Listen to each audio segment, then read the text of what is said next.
네, 안녕하세요. 최근에 미국하고 일본이 관세 협상을 타결했는데 이걸 두고 트럼프 대통령은 역사상 최대 거래다 이렇게까지 평가했죠. 오늘 저희가 함께 살펴볼 여러 자료들을 통해서요. 이 협상의 진짜 속내는 뭔지, 또 이게 우리 한국에는 어떤 영향을 줄지 그 핵심을 한번 파헤쳐 보겠습니다. 네, 반갑습니다. 이번 미일 합의 그 구체적인 내용부터 시작해서요. 이걸 보는 양국의 시각 차이, 그리고 트럼프 대통령 특유의 협상 방식 있잖아요. 그리고 또 이걸 지켜보는 한국은 어떤 식으로 좀 다르게 접근하고 있는지, 그런 중요한 맥락들을 자료를 바탕으로 짚어보도록 하죠. 네, 우선 그럼 합의 내용부터 좀 볼까요? 서로 관세를 25%에서 15%로 내리고 근데 일본산 자동차는 기존에 2.5%가 있었으니까 거기에 12.5%포인트 더해서 총 15%가 되는 거죠. 맞습니다.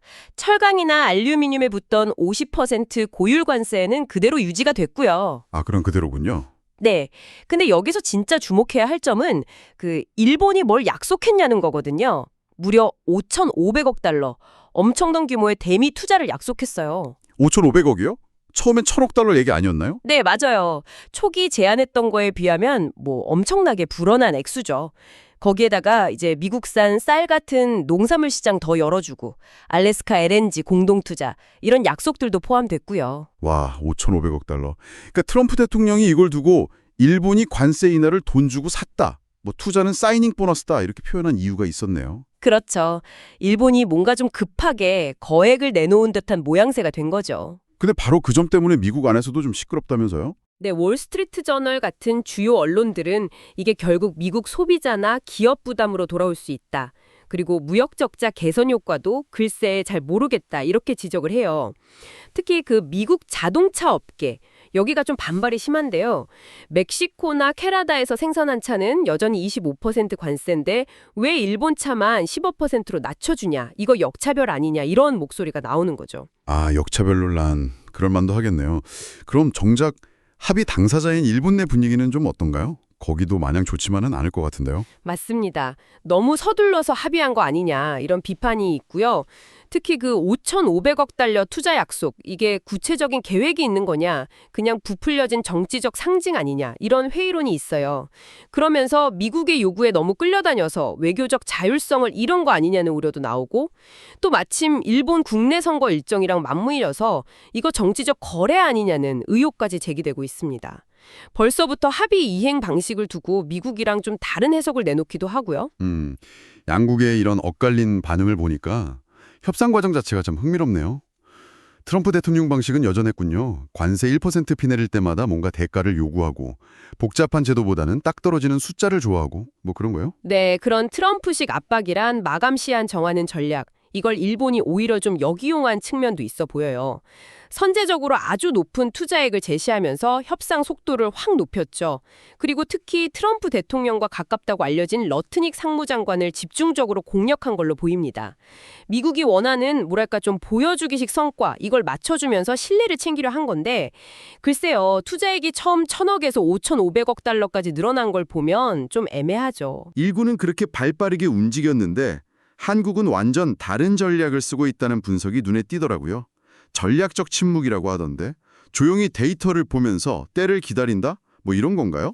그렇습니다. 한국은 겉으로 막 보여주는 쇼보다는 실제 돌아가는 시스템을 더 중시하는 것 같아요. 그래서 카드를 언제 써야 가장 비싸게 팔 수 있을까? 그 타이밍을 재고 있다는 분석이죠. 예를 들면 우리가 이미 미국에 투자하고 있는 게 있잖아요. 한 2,200억 달러 이상 되는데 이걸 마치 현황 보고서처럼 딱 제시하면서 우리가 강점을 가진 반도체, 배터리, 조선 이런 산업들을 지렛대로 삼으려는 거죠. 아, 그러니까 그냥 투자하겠습니다 하는 약속 포스터가 아니라 이미 이렇게 공장이 돌아가고 있습니다. 이걸 보여주겠다는 거군요. 그렇죠. 실제 가치를 내세우겠다는 접근입니다. 심지어는 협상이 아예 안 될 경우, 그러니까 노딜 시나리오까지도 염두에 두고 있다는 관측도 나오고요. 와, 일본하고 한국 접근법이 정말 다르네요. 이러면 앞으로 미국이 한국에 대해서는 압박을 더 세게 할 수도 있겠는데요? 네, 그럴 가능성이 충분히 있습니다. 이번 미일 합의가 일종의 기준선처럼 작용할 수 있거든요. 관세율 15%에다가 대규모 투자 약속, 이게 선례가 되는 거죠. 실제로 러트닉 장관이 공개적으로 한국은 미일 합의 보고 아마 욕했을 거다, 이런 말까지 했잖아요. 압박 수위가 어느 정도일지 짐작이 가죠. 미국 쪽에서 갑자기 회담을 연기하거나 4천억 달러 투자 요구설이 흘러나오거나 하는 것도 다 그런 맥락으로 볼 수 있고요. 4천억 달러요? 그럼 한국은 이 압박을 어떻게 좀 헤쳐나가야 할까요? 그냥 버티는 것만으로는 안 될 텐데요. 역시 핵심은 한국이 가진 패를 잘 써야 한다는 겁니다. 미국도 우리 반도체나 배터리 같은 첨단 산업이 꼭 필요하거든요. 이런 우위를 협상력으로 잘 연결해야 하고요. 또 이미 투자한 것들의 성과를 그냥 말로만 하는 게 아니라 구체적인 데이터로 딱 보여주는 게 중요합니다. 물론 쌀 시장 개방이라든지 30개월령 이상 미국산 소고기 수입 문제 같은 민감한 농업 분야는 국내 여론 관리도 정말 큰 숙제고요. 네, 쉽지 않겠네요. 그렇죠. 최근에 우리 정부 고위 인사들이 러트닉 장관 자택까지 찾아갔다는 이야기도 들리던데 8월 1일 협상 시한이 다가오니까 정말 총력전을 벌이는 모습입니다. 네, 정리를 좀 해보면 이번 미일 관세 합의는 트럼프식 협상 스타일이 잘 드러난 실질적인 이익보다는 정치적 상징성이 좀 더 커 보이는 거였고, 반면에 한국은 굉장히 신중하게 실리를 따지는 접근을 하고 있다, 이렇게 볼 수 있겠네요. 그렇습니다. 이런 복잡한 통상협상의 이면을 들여다보는 게요. 단순히 국제뉴스 하나를 아는 걸 넘어서 국제관계가 실제로 어떻게 돌아가는지, 또 그게 세계 경제나 더 나아가서는 여러분의 소비 생활에까지 어떤 영향을 미칠 수 있는지 이해하는 데 분명 도움이 될 겁니다. 네, 오늘 말씀 잘 들었습니다. 마지막으로 여러분께 이런 질문을 한번 던져보고 싶네요. 일부 분석가들 지적처럼요, 앞으로 이 관세라는 것이 특정 행정부의 정책이 아니라 미국 정부의 어떤 안정적인 주요 재원으로 자리를 잡게 된다면 어떨까요?